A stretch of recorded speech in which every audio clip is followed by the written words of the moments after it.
नमस्कार। ओम नमः शिवाय। तो पिछले चौथे अध्याय में हमने ये अध्ययन किया कि ब्रह्मा वगैरह के समय का क्या परिमाण है, कि क्या लंबाई है, उसके विषय में। और फिर भगवान शंकर, उनके बारे में भी थोड़ा जाना। जैसे हम ये जानें कि महाप्रलय के समय संपूर्ण सृष्टि का लय हो जाता है और पश्चात उसके बाद शिव की आज्ञा से प्रलय का भी प्रलय हो जाता है। गतानि तावक्षेषाणि अहर्निशानि वै पुनः परान्ते वै विकाराणि विकारं यान्ति विश्वतः। विकारस्य शिवस्याज्ञा वशे नैव तु संहृति संहते तु विकारे च प्रधाने चात्मानि स्थिते। ये सब हमने अध्ययन किया। हमने जाना कि गुणों की ही विषमता से सृष्टि तथा गुणों की ही साम्य से प्रलय होता है, और दोनों का जो हेतु है वही महेश्वर है। साधर्मेणा प्रतिष्ठेते प्रधान पुरुषा उभौ गुणानां चैव वैषम्ये विप्राः सृष्टिरिति स्मृता।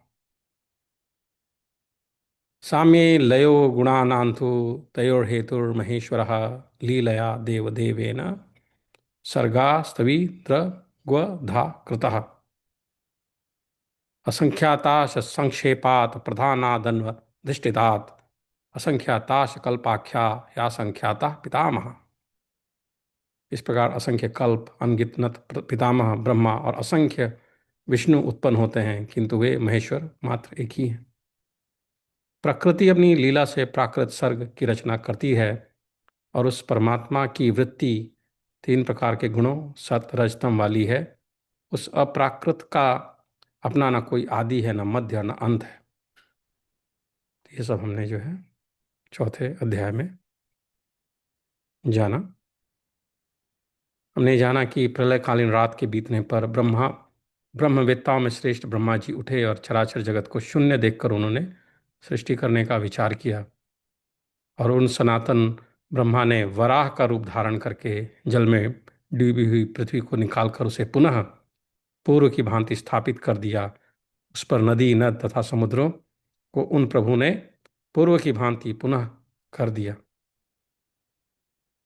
सृष्टुम तदा मतिचक्रे ब्रह्मा ब्रह्म विदाम्बरः उदकैरा प्लुताम क्षमाम ताम समादाय सनातनः पूर्ववत, पहले जैसा, स्थापयामास वाराहम रूपमास्थितः नदी नद समुद्रांश पूर्ववच्च करोत् प्रभुः।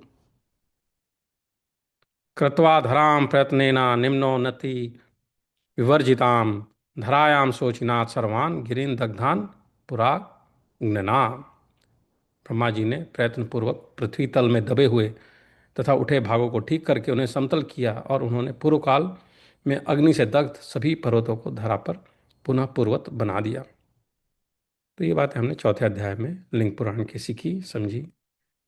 And it's a beautiful idea about how the creation may have happened and how they our ancient seers, sages, they conceptualized, thought about the creation. It's beautiful.